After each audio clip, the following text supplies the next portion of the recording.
Halo, Assalamualaikum warahmatullahi wabarakatuh. Apa kabar semuanya? Saya harap kalian semua selalu dalam keadaan yang sehat selalu.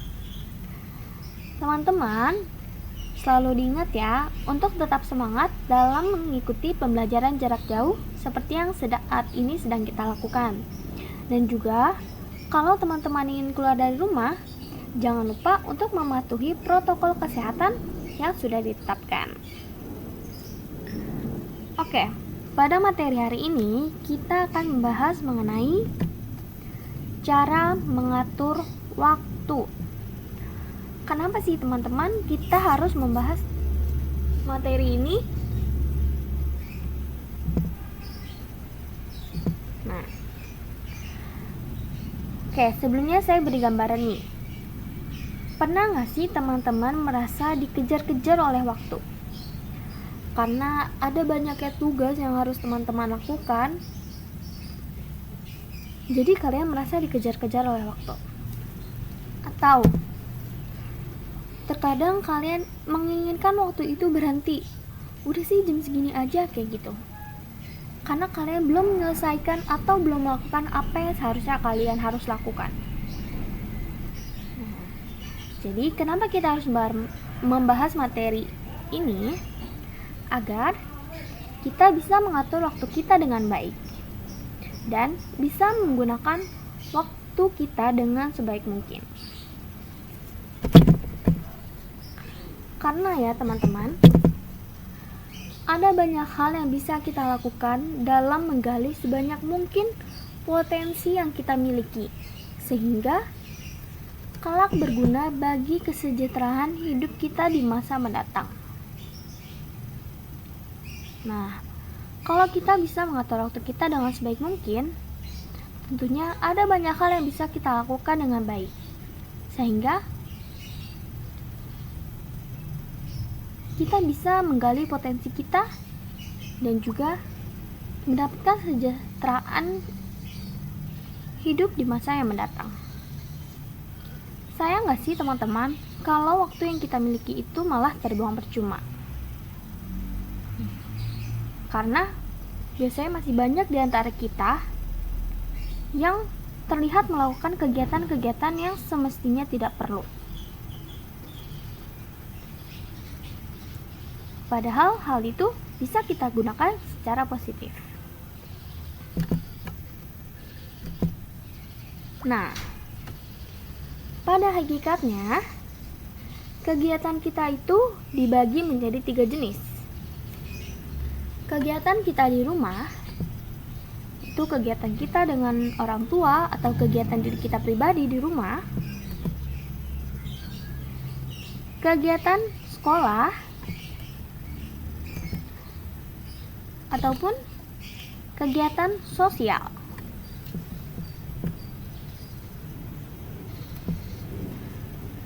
Kegiatan di rumah. Coba, kalau menurut teman-teman nih, biasanya kegiatan kita di rumah tuh apa saja sih? Oke, kegiatan kita di rumah itu mencakup atau mengenai kegiatan-kegiatan yang kita lakukan untuk memenuhi kewajiban kita sebagai anggota keluarga, yaitu membantu kesibukan orang tua di rumah, seperti membereskan pekerjaan rumah, mencuci piring, ataupun membantu bersih-bersih. Nah, hal itu tujuannya apa sih? Tentu saja bisa meringankan kesibukan orang tua dan juga menunjukkan dharma bakti kita terhadap orang tua. Akan tetapi ya teman-teman, meskipun kita sebagai anak harus membantu kedua orang tua kita, jangan sampai kegiatan kita ini menyita waktu dan tenaga kita yang semestinya kita kerjakan untuk hal yang lebih penting.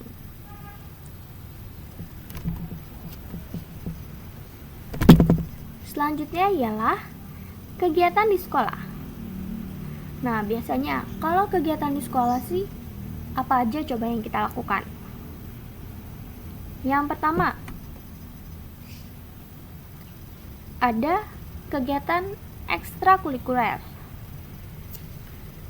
Kita mengikuti kegiatan-kegiatan ekstrakurikuler yang ada di sekolah, seperti ada pencaksilat, taekwondo, bermain basket, menari, ataupun hal ekstrakurikuler lainnya. Dan tentu saja yang paling utama yaitu kegiatan kita sebagai siswa belajar. Tapi di samping kedua kegiatan ini, tentunya ada hal yang harus kita lakukan dan yang harus kita selesaikan di luar jam pelajaran, yaitu menyelesaikan tugas-tugas yang diberikan oleh guru mata pelajaran.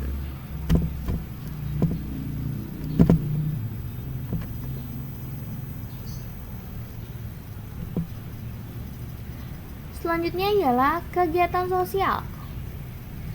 Apa yang dimaksud dengan kegiatan sosial? Nah, kegiatan sosial kita ini ya berarti juga bermain dengan teman-teman kita.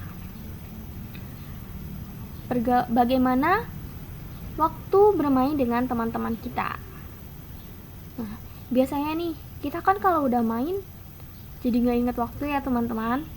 Benar atau tidak? Kita nggak ingat mau besok sekolah, mau besok nggak sekolah, mau ada tugas ataupun nggak ada tugas, ya kita tetap aja main, benar atau enggak nih teman-teman? Nah, tapi saya harapkan meskipun kita memang harus bermain, akan tetapi jangan sampai kegiatan bermain kita ini mengganggu kegiatan kita yang lainnya. Karena kita mempunyai status sebagai siswa ataupun anggota kita ataupun sebagai anggota keluarga. Karena kita masih mempunyai status menjadi seorang pelajar, jadi kita harus mengerjakan tugas pokok kita, yaitu belajar, dan juga menyelesaikan tugas-tugas yang berkaitan dengan kegiatan sekolah. Kalian boleh saja bermain, akan tapi kalau kalian ada tugas, tetap harus dikerjakan. Dan juga tetap harus sekolah. Seperti itu.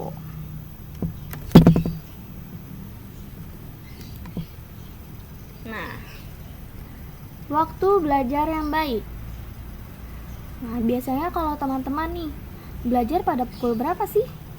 Mungkin ada yang pukul 8 sudah mulai belajar. Atau belajarnya di pagi hari. Atau teman-teman belajarnya saat langsung bersama guru. Nah, ini beberapa contoh waktu belajar yang baik. Yang pertama, selesai tidur siang sekitar pukul 4 sampai pukul 5. Lalu, selesai sholat subuh sekitar pukul setengah 5 sampai jam setengah 6. Karena kan pagi-pagi masih refresh ya teman-teman, udara masih sejuk, jadi kita bisa belajar dengan lebih baik. Dan juga selesai makan malam sekitar jam 7 sampai dengan jam 8.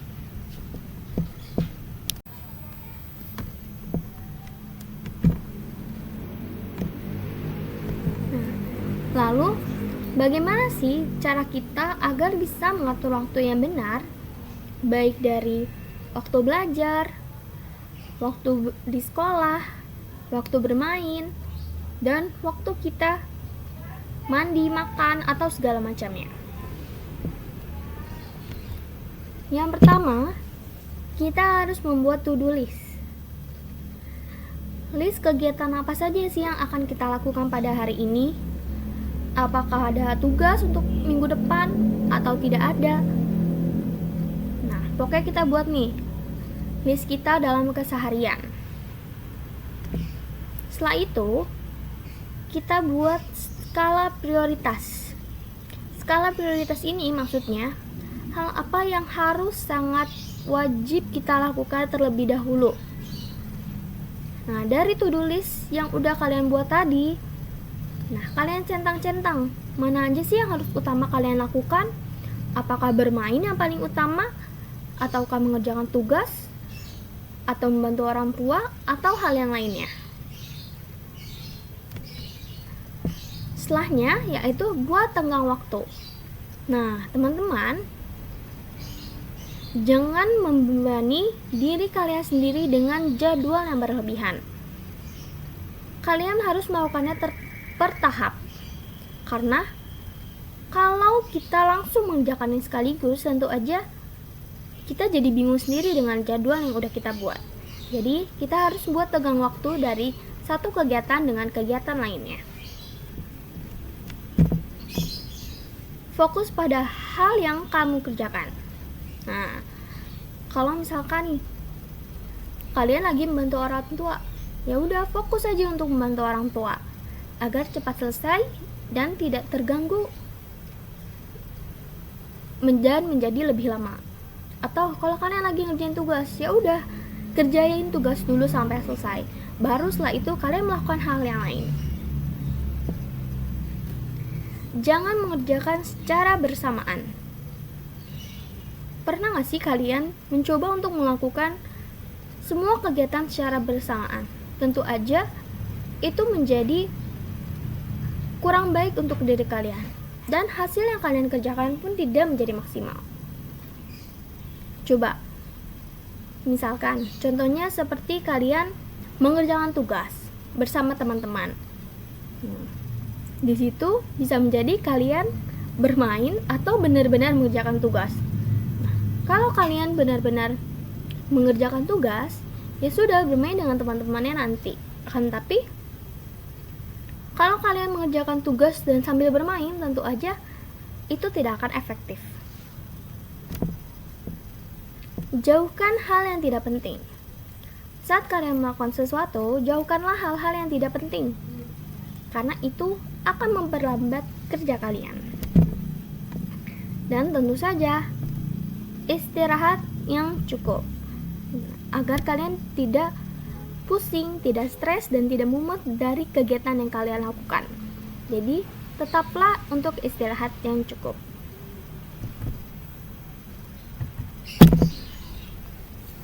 Contoh kegiatannya seperti ini nih. Misalkan jam 4 kamu udah bangun pagi menaikkan sholat subuh dan lanjutkan dengan membantu pekerjaan orang tua. Kemudian jam setengah 6 sampai jam 6 berolahraga. Lalu jam 6 sampai jam setengah 7 persiapan untuk berangkat sekolah. Jam 7 sampai jam setengah 2 melakukan kegiatan belajar di sekolah. Jam setengah 2 sampai jam setengah 4 istirahat siang, yaitu tidur siang. Jam setengah 4 sampai jam 5 kegiatan ekstrakurikuler di sekolah atau kegiatan sosial. Jam 5 sampai jam setengah 6 kegiatan membantu orang tua.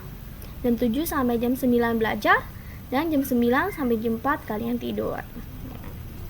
Seperti ini cara contoh untuk mengatur waktu. Nah, jadi kalau versi kalian itu mengatur kegiatan kalian dalam sehari-hari itu seperti apa? Oke teman-teman, inilah materi kita hari ini. Saya harap kalian bisa dengan baik mengatur waktu kalian dari waktu belajar, waktu bermain, dan juga waktu kalian di rumah, agar waktu yang kalian gunakan itu tidak terbuang dengan percuma, dan kalian bisa memanfaatkan waktu dengan semaksimal mungkin. Saya akhiri ya teman-teman.